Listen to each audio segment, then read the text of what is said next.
A lot of people have been asking me about the rule of thirds that we've come up with in Latin America over the last 15 years.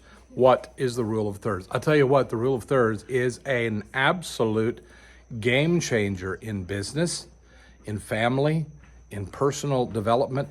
The rule of thirds is incredible. And if you don't master it, you're going to live in poverty. And that's to a great degree why Panama and many other Latin American nations, why the lower class and some middle class live in poverty when they don't have to. When you're dealing with the rule of thirds, what this means is that everything you do, every place you go, and everything you encounter or build or touch, anything you start or instigate will take a third more in money, in time, and in resources. It's incredible, but it's absolutely true. Our pickup truck, which we had to put a brand new motor in it. The good news is a lot of times you get things cheaper, but then you'll pay the extra price because of the rule of thirds. Our entire motor cost us $5,500 to build it, ground up, new turbocharger, new everything, incredible. However, it took us 90 days to get it done.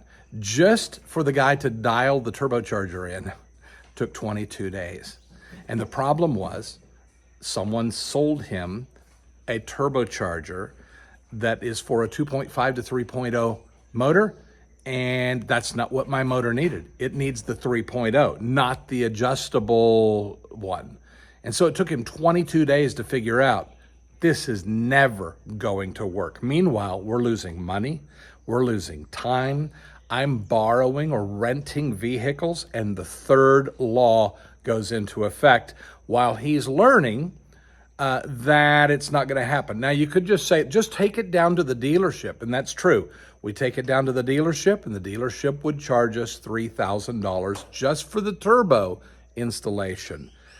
I only had to pay $1,000 and 22 days of losing the truck. So you see how that works? Just yesterday, my wife said, oh, our hose, it's got a little dent in the end of it, and I can't screw on the hose nozzle. So she bought a brand new brass two end pieces where you cut your hose, stick the end piece on, and then put a screwdriver bracket on it, right? And the bracket tightens up, and you got a brand new end. And so I'm like, okay, good. And we needed it right now. We were in a hurry. We needed that hose, and we needed to spray some stuff down. I ran up. I cut the end of that hose off. I opened up the package, and I got this package from like a do-it-center, kind of like it was called the Do-It-Center.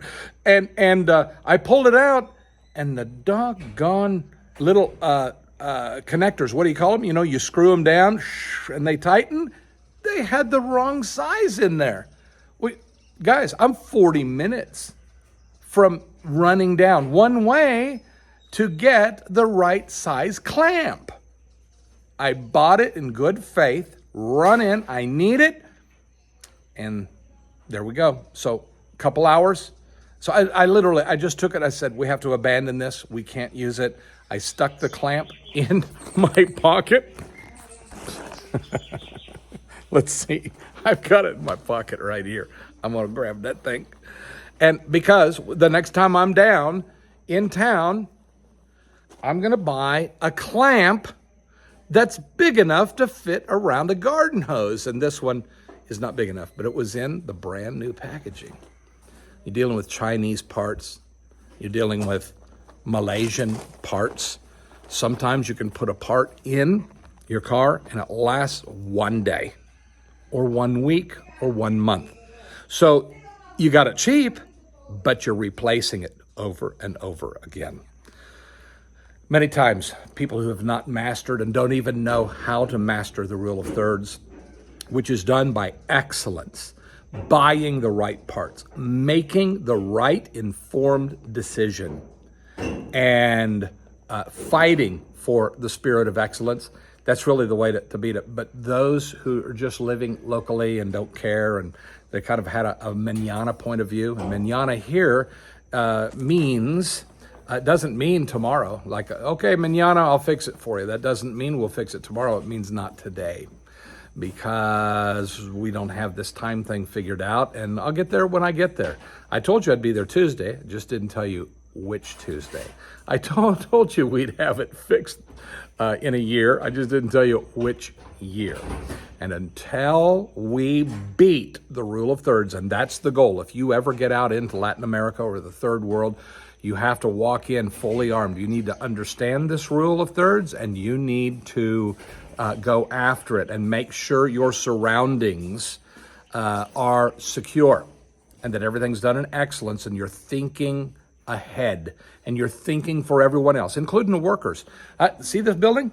We had to think for our workers as they built. We had to watch everything they did, because if we didn't, and I walked away for 4 hours, I'd come back and it would be permanently wrong.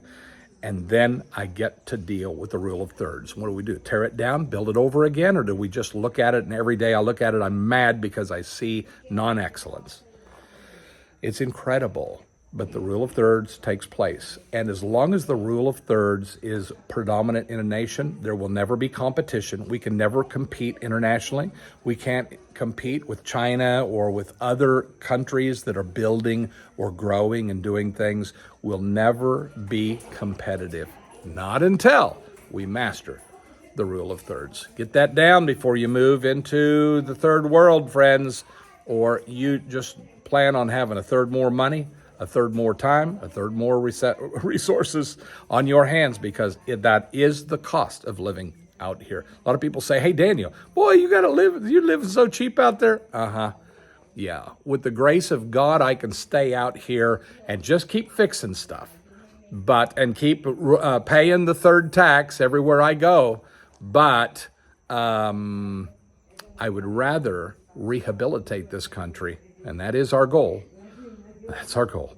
Rehabilitate the country into the rule of thirds and the spirit of excellence. That's enough for today. I'm on it. See you soon.